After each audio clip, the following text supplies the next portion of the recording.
ನಮಸ್ತೆ ಗೆಳೆಯರೇ, ಶ್ರೀರಂಗ ಮೀಡಿಯಾಗೆ ಸ್ವಾಗತ ಸುಸ್ವಾಗತ. ದಯಮಾಡಿ ಮೊದಲಿಗೆ ಈ ವಿಡಿಯೋವನ್ನು ನೋಡ್ತಾ ಇದ್ದರೆ ಸಬ್ಸ್ಕ್ರೈಬ್ ಮಾಡಿಕೊಳ್ಳಿ, ಬೆಲ್ಲೈಕನ್ನು ಹೊಟ್ಟಿ. ವಿಶೇಷವಾಗಿ ನಮ್ಮ ಪರಿಸರದ ಜೊತೆಯಲ್ಲೇ ಹೊಂದಿಕೊಂಡು ನಮಗೆ ಹಲವಾರು ಔಷಧಿ ಗಿಡಮೂಲಿಕೆಗಳೇ ಗೊತ್ತಿರುವುದಿಲ್ಲ. ಪ್ರತಿನಿತ್ಯವೂ ಕೂಡ ನಾವು ಕೆಲವೊಂದು ವಸ್ತುಗಳನ್ನು ಸೇವಿಸ್ತಾ ಇರ್ತೇವೆ, ಆದರೆ ಅದರ ಮಹತ್ವವೇ ನಮಗೆ ಗೊತ್ತಿರುವುದಿಲ್ಲ.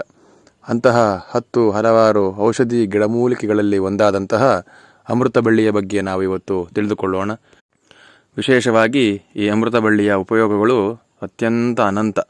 ಅದರಲ್ಲಿ ಸಿಗ್ತಕ್ಕಂತಹ ಗುಣಗಳೇ ಹೆಚ್ಚು.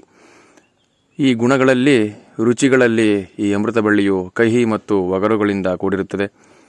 ಬಳ್ಳಿಯ ಸೇವನೆ ಶರೀರಕ್ಕೆ ಬಲವನ್ನು ನೀಡುತ್ತದೆ, ಚರ್ಮದ ತೊಂದರೆಯನ್ನು ಕೂಡ ನಿವಾರಿಸುತ್ತದೆ, ಜ್ವರವನ್ನು ನೀಗಿ ರಕ್ತಹೀನತೆಯನ್ನು ಹೋಗಲಾಡಿಸುತ್ತದೆ.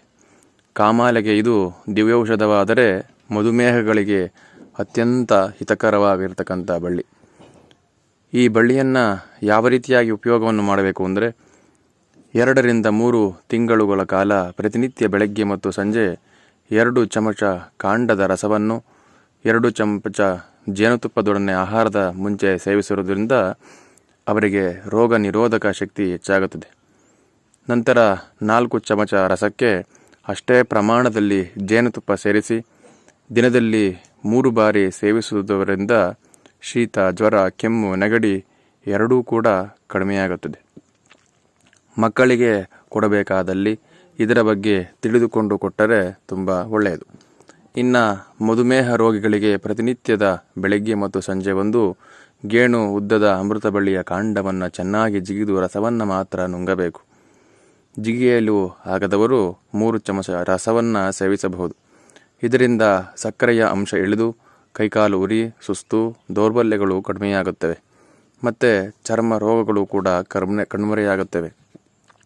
ಮತ್ತು ಮೂಲವ್ಯಾಧಿ ಅಥವಾ ಮೊಳಕೆ ರೋಗದಲ್ಲಿ 3 ಚಮಚ ರಸಕ್ಕೆ 1 ಲೋಟ ಮಜ್ಜಿಗೆ ಸೇರಿಸಿ ದಿನದಲ್ಲಿ 2-3 ಬಾರಿ ಕುಡಿಯುವುದರಿಂದ ರಕ್ತಸ್ರಾವ ನಿಲ್ಲುತ್ತದೆ ಮತ್ತು ಮಲಬದ್ಧತೆ ನಿವಾರಣೆಯಾಗುತ್ತದೆ. ಇಂತಹ ವಿಶೇಷವಾದಂತಹ ಗುಣವನ್ನು ನಮ್ಮ ಅಮೃತ ಬಳ್ಳಿ ಕೊಡುತ್ತದೆ. ಅದನ್ನು ಸರಿಯಾದ ರೀತಿಯಾಗಿ ಅದನ್ನು ಸೇವಿಸುವುದರಿಂದ ನಾವು ಹಲವಾರು ಆರೋಗ್ಯಗಳನ್ನು ಪಡೆದುಕೊಳ್ಳಬಹುದು. ವಿಶೇಷವಾಗಿ ಇದು ಹೊಲಗಳಲ್ಲಿ ಇನ್ನು ಹಿತ್ತಲುಗಳಲ್ಲಿ ಬೆಳೆಸಬಹುದು.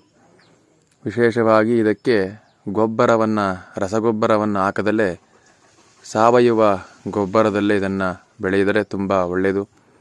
ನೈಸರ್ಗಿಕವಾಗಿ ಸಿಕ್ಕಿದರೆ ಇನ್ನೂ ಕೂಡ ಒಳ್ಳೆಯದು. ಆದ್ದರಿಂದ ಇಂತಹ ಇನ್ನೂ ಹೆಚ್ಚು ಮಾಹಿತಿಗಳನ್ನು ಮುಂದಿನ ವಿಚಾರವಾಗಿ ಮುಂದಿನ ವಿಡಿಯೋದಲ್ಲಿ ಕೊಡ್ತಾ ಇರ್ತೇವೆ. ದಯಮಾಡಿ